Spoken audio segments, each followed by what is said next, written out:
If your Fisher and Paykel dishwasher is showing an F1 error, it means the flood protection system has been activated.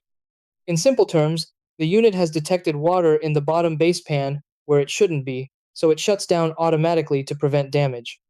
The first thing you should do is turn the dishwasher off at the control panel and then switch off power at the wall outlet or circuit breaker for safety. Next, carefully pull the dishwasher forward if possible and check for water underneath. If you suspect water in the base, gently tilt the unit slightly forward to allow any trapped water to drain out onto towels.